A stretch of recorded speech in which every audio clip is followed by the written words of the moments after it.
երկու ամսով հետաձգել էին այս նախագիծը, վերջը բերեցին։ Ուրեմն բերեցին, բայց 60,000 այն քաղաքացիները, որ անցնող ամիսներին ստորագրահավաքով իրենց ստորագրություն էին դրել, որ Հայաստանը սլանում է դեպի Եվրամիություն, նախագծում որպես ժողովրդի կամարտահայտություն էին ներկայացնում։ Եկավ հասավ երկրորդ ընթերցում, կառավարությունը որոշեց, որ այդ 60,000-ը ժողովրդի կամարտահայտություն չէ։ Ձեր կամարտահայտությունը հանեցին դրեցին մի կողմ։ Եվ հիմա այլևս ժողովրդի կամարտահայտությամբ չի, որ ազգային ժողովում բերել են Հայաստանը սլանում է դեպի Եվրամիություն։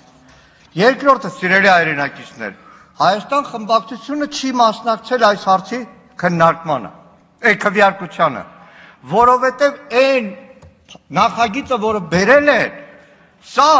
օրենք չի, օրենքի ծաղր է։ Օրենքը, երբ որ ազգային ժողովը ընդունում է նախագահը վավերացնում է, օրենքը պարտադիր է կատարման։ Օրենք չկատարելը անօրինականություն է։ Բայց հիմա, եթե այս օրենքը ընդունվի, որով հայտարարում է Հայաստանի Հանրապետության Եվրոպական միության անդամակցելու գործընթացի մեկնարկի մասին, ես առավոտվանից գիշեր այս ամբիոնից խոսեմ, որ ես դեմ եմ Եվրամիության անդամակցությանը, Եվրամիության անդամակցությունը հանցագործություն է, մեկը չի կարող պատասխանատվության ենթարկել։ Ոչ մեկ չի կարող պատասխանատվության ենթարկել։ Պարոն Զեյնալյանը այստեղ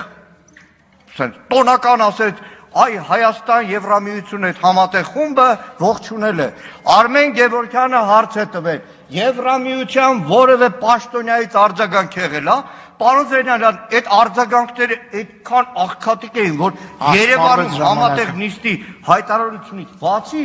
որևէ ուրիշ ողջունի խոսք չկարողացան մեջ բերել։